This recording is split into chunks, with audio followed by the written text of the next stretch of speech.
ప్రియమైన దేవుని బిడ్డలారా, యేసుక్రీస్తు నామమున మీకు అందరికీ నా శుభాభివందనములు తెలియజేస్తున్నాను. ఈరోజు దేవుని యొక్క వాక్యంలోనికి వెళ్తే మత్తయి సువార్త 8వ అధ్యాయము మొదటి 3 వచనములు చదువుకుందాం. మత్తయి సువార్త 8వ అధ్యాయము మొదటి 3 వచనములు. ఆయన ఆ కొండ మీద నుండి దిగి వచ్చినప్పుడు బహుజన సమూహములు ఆయనను వెంబడించెను. ఇదిగో, కుష్ఠరోగి వచ్చి ఆయనకు మ్రొక్కి, ప్రభువా, నీకిష్టమైతే నన్ను శుద్ధినిగా చేయగలవనెను. అందుకు ఆయన చెయ్యి చాపి వాని ముట్టి, నాకిష్టమే, నీవు శుద్ధుడవు కమ్మని చెప్పగా తక్షణమే వాని కుష్ఠరోగము శుద్ధి ఆయను. హల్లెలూయా, హల్లెలూయా.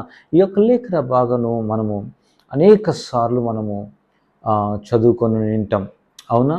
కానీ ఈరోజు ఇందులో ఉన్నటువంటి కొన్ని విషయాలను బట్టి నేను మీకు ఒక నూతనమైనటువంటి ప్రత్యక్షతను మీకు చూపిద్దాం అనుకుంటా ఉన్నాను. హల్లెలూయా, హల్లెలూయా. See, there is so much wrong belief in the Christians today. అంటే చాలామంది క్రైస్తవులకు నేడు చాలా రకాలైనటువంటి రాంగ్ బిలీఫ్స్ ఉన్నాయి. చూడండి, ఇక్కడ జాగ్రత్తగా మనం గమనించినట్లయితే ఈ కుష్ఠరోగి ఏమంటా ఉన్నాడంటే, ప్రభువా, నీకిష్టమైతే నన్ను శుద్ధినిగా చేయగలవనెను. ఇక్కడ ఈ కుష్ఠరోగిని మనం గమనించినట్లయితే ఇతనికి విశ్వాసం లేక ఆ మాట చెప్పట్లేదు. ఎందుకనంటే చాలాసార్లు ఈ కుష్ఠరోగి బహుశా యేసు ప్రభు గురించి వినే ఉంటాడు.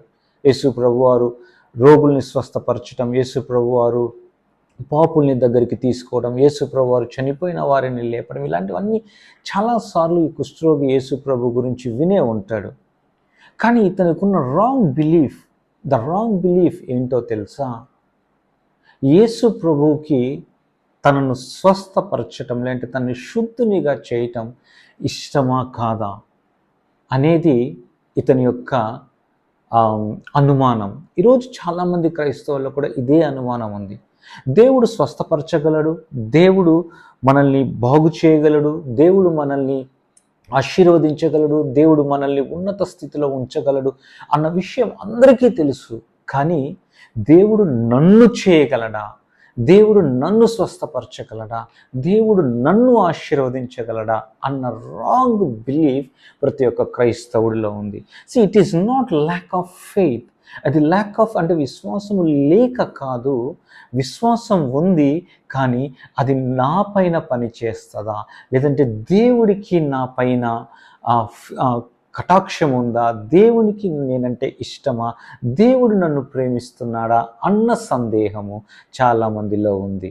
దీనిని నేనేమంటా ఉన్నానంటే, you have a wrong belief on Jesus. Today I want to introduce the real Jesus to you. ఈ రోజున నిజమైన యేసును నేను నీకు పరిచయం చేద్దాం అనుకుంటా ఉన్నాను. నువ్వు అనుకుంటున్నటువంటి ఆ మత సంబంధమైన, ఆచార సంబంధమైనటువంటి యేసు క్రీస్తు వారు ఆ రోగిని స్వస్థపరిచాడు, ఆ వ్యక్తిని స్వస్థపరిచాడు, ఇతన్ని బాగు చేశాడు, ఆ పాపిని క్షమించాడు, వీరిని లేపాడు, అన్నీ ఈ మతం ఏం చేస్తుందనంటే రిలీజియస్ జీసస్ని నీకు పోర్ట్రేట్ చేసేటప్పుడు ఈ విధంగా portrait but can Jesus really heal you? నిజంగా యేసు నిన్ను స్వస్థపరచగలడా?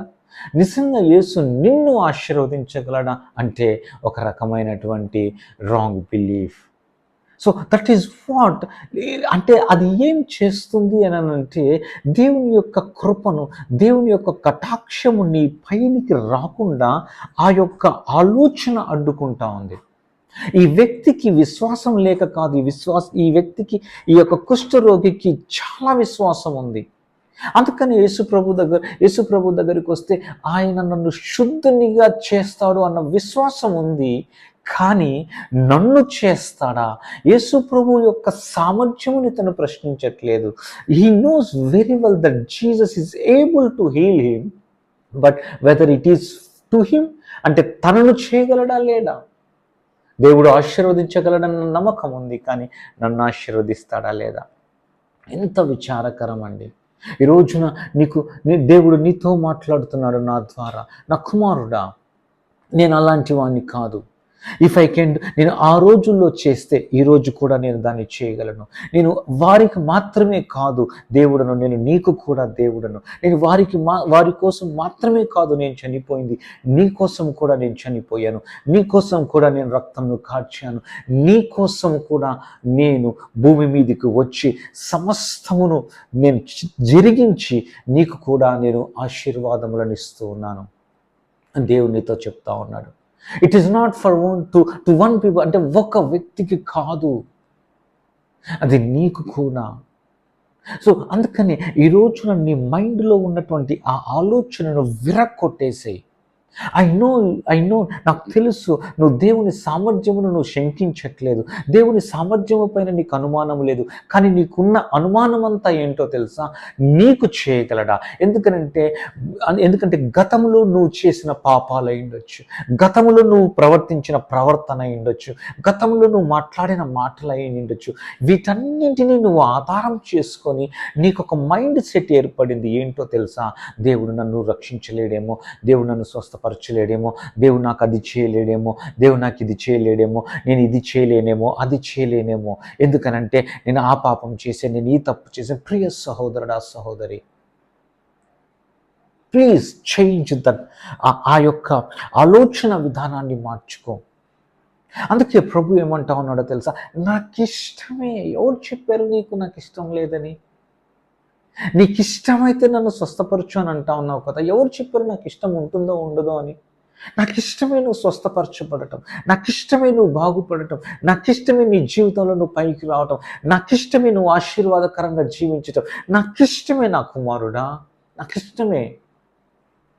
ఆ ఆలోచనను తీసివేసే. ఏ తండ్రికి మాత్రం తన బిడ్డల పైన ఇష్టం ఉండదు చెప్పండి? కానీ పిల్లలు ఏమనుకుంటా ఉంటారో తెలుసా? మా డాడీకి నేనంటే ఇష్టం లేదు, మా మమ్మీకి నేనంటే ఇష్టం. No no no no no ఆ ఆలోచనను మార్చు. ఆ ఆలోచన విధానంలో నువ్వు మార్చాలా. ఎందుకో తెలుసా?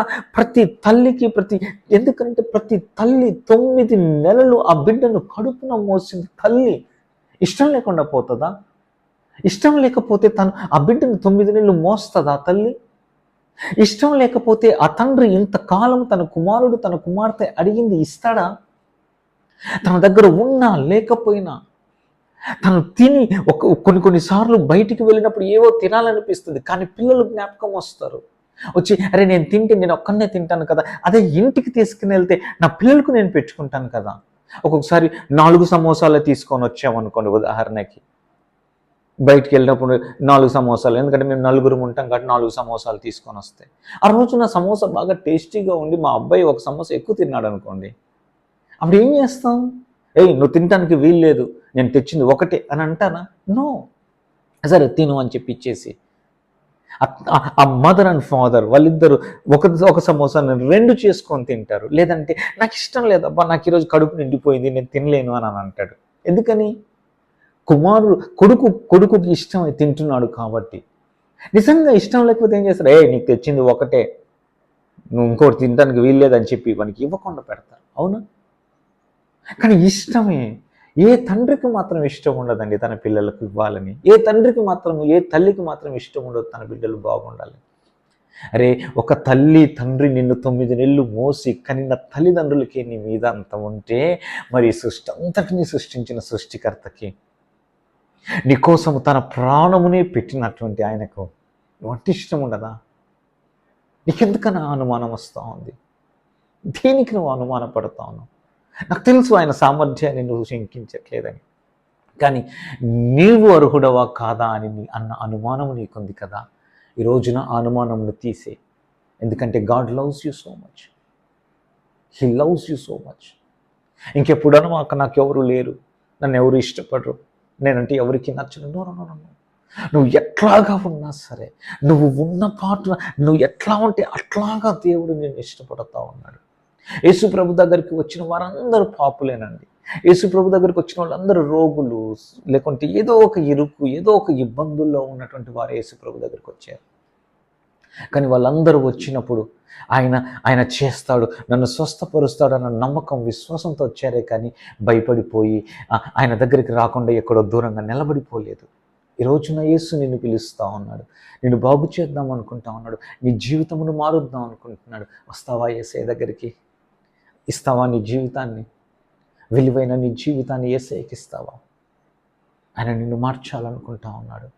ఆయన నిన్ను మార్చాలనుకుంటా ఉన్నాడు. ఆ అనుమానాలని, ఆ రిలీజియస్ మెంటాలిటీని తీసేసి యేసు స్వస్థపరచగలడు. ఎస్, నిన్ను కూడా స్వస్థపరచగలడు. హల్లెలూయా, హల్లెలూయా, హల్లెలూయా. కాబట్టి ఇక మీదట నీకున్న ఆలోచనను తీసేసి దేవుని వైపు చూసి, దేవా నాకు తెలుసు నాయనా నేనంటే నీకు ఇష్టమని, నాకు తెలుసు ప్రభువా నువ్వు నన్ను ప్రేమిస్తున్నావని, నాకు తెలుసు అయ్యా నువ్వు నా కోసం చనిపోయావని అని యేసయ్య దగ్గరికి వస్తే ఆయన నీ జీవితాన్ని మారుస్తాడు. Hallelujah, hallelujah. God bless you. See you again next time.